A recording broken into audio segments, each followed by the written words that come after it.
안녕하세요. 일마일입니다. 먼저 2026년 첫 번째 프로젝트인 매일 QLD 1주씩 매수하기에 21일차 매수, 두 번째 프로젝트인 매일 TQQQ 1주씩 매수하기에 11일차 매수를 모두 완료했습니다. 여러분은 매일 1주, 2주, 만원, 0.1주 소수점 매수 또는 매일이 아니라 매주 매월 무엇이든 좋습니다. 중요한 건 방식이 아니라 꾸준함입니다. TQQQ와 BITX 프로젝트의 현재 계좌 상황은 영상 후반부에 말씀드리겠습니다. 끝까지 시청해 주시길 바랍니다. 오늘 영상은 폭락장에서 레버리지 ETF를 매일 적립식으로 투자한다면 어떻게 될까입니다. 대부분 이렇게 생각합니다. 그건 미친 짓 아니야? 레버리지는 타이밍이잖아. 폭락장엔 현금 들고 있어야지. 그래서 오늘도 말이 아니라 실제 데이터로 보여드리겠습니다. 오늘 영상에서 딱 3가지만 보시면 됩니다. 첫째, 폭락이 시작된 시점에서 투자해도 수익이 났는가? 둘째, QQQ, QLD, TQQQ 결과 차이는 어떠한가? 셋째, 왜 레버리지가 오히려 유리했는가? 그리고 가장 중요한 것은 이게 될 사람만 되는 전략인지, 일반 투자자도 쓸 수 있는 전략인지 이걸 끝에서 정리해 드리겠습니다. 먼저 조건부터 정확히 깔고 가겠습니다. 투자 시작 시점은 2021년 11월 22일, 나스닥 고점 이후 본격적인 폭락이 시작되는 구간입니다. 즉 아무도 매수하기 싫어하던 시점입니다. 투자 종료 시점은 2026년 1월 31일 최근입니다. 투자 기간은 약 4년 2개월입니다. 투자 금액은 매일 1만 원, 투자 방법은 적립식입니다. 비교 대상은 나스닥 1배 QQQ, 나스닥 2배 QLD, 나스닥 3배 TQQQ이며 같은 조건, 같은 금액, 같은 기간입니다. 자, 결과부터 보겠습니다. 먼저 QQQ입니다. 총 수익률은 약 71%, 연평균 수익률은 약 14%.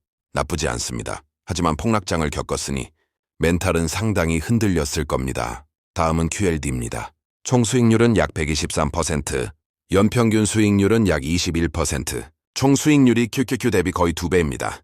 마지막으로 TQQQ입니다. 총 수익률은 약 170%, 연평균 수익률은 약 27%. 가장 큰 폭락을 맞았는데 결과는 가장 좋았습니다. 이 지점에서 대부분 이렇게 말합니다. 그건 결과론 아닌가요? 운 좋았던 거잖아요. 그래서 이제부터 왜 이런 결과가 나왔는지 설명하겠습니다. 첫 번째, 폭락장은 평균 회귀가 강합니다. 폭락장에서는 2가지가 동시에 일어납니다. 가격은 급락, 변동성은 급등. 이때 사람들이 착각하는 게 하나 있습니다. 레버리지는 변동성이 크니까 더 위험하다. 반만 맞는 말입니다. 진짜 중요한 건 이것입니다. 변동성이 클수록 적립식은 더 강해집니다. 왜냐하면 같은 금액으로 더 싼 가격에 더 많은 수량을 모으게 되기 때문입니다. 예시로 쉽게 설명해 보겠습니다. QQQ가 100에서 70이 될 때 TQQQ는 100에서 40이 된다면 하락은 더 큽니다. 맞습니다. 그런데 문제는 언제 샀느냐입니다.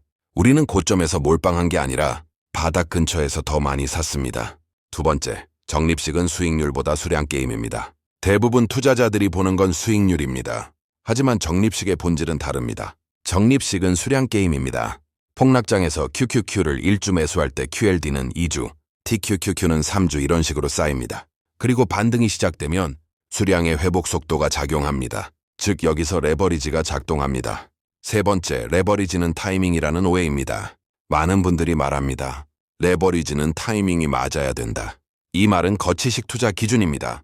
거치식 레버리지 투자는 진입 시점 중요하고 고점에서 물리면 회복하는 데 시간이 오래 걸립니다. 하지만 적립식 레버리지 투자는 타이밍 중요도가 낮고 변동성은 기회가 되며 평균 단가가 자동으로 조절됩니다.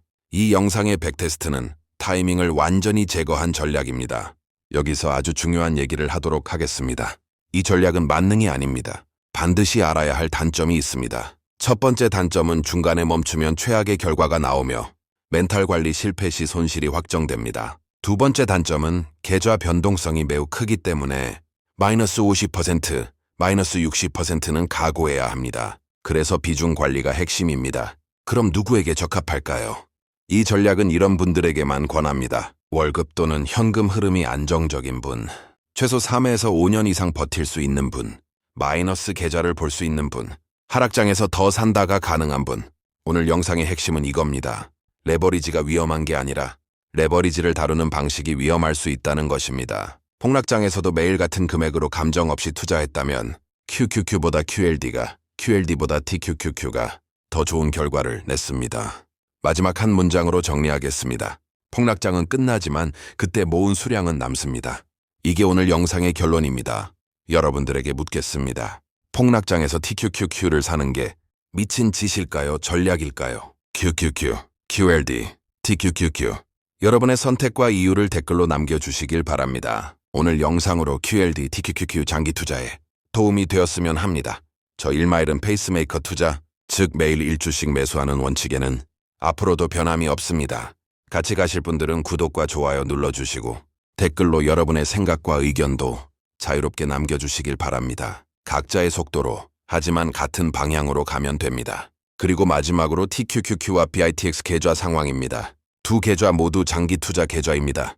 참고로 TQQQ는 나스닥 3배 레버리지 ETF, BITX는 비트코인 2배 레버리지 ETF입니다. QL 대비의 변동성이 큰 종목이기 때문에 폭락장 대비와 멘탈 관리를 위해 매년 일부 분할 매도, 그리고 추세 파악을 통한 수량 조절을 병행하고 있습니다. 각자의 성향에 맞는 투자, 중간에 포기하지 않고 끝까지 이어가시길 바랍니다. 다음 영상에서 뵙겠습니다. 감사합니다. 지금까지 1마일이었습니다.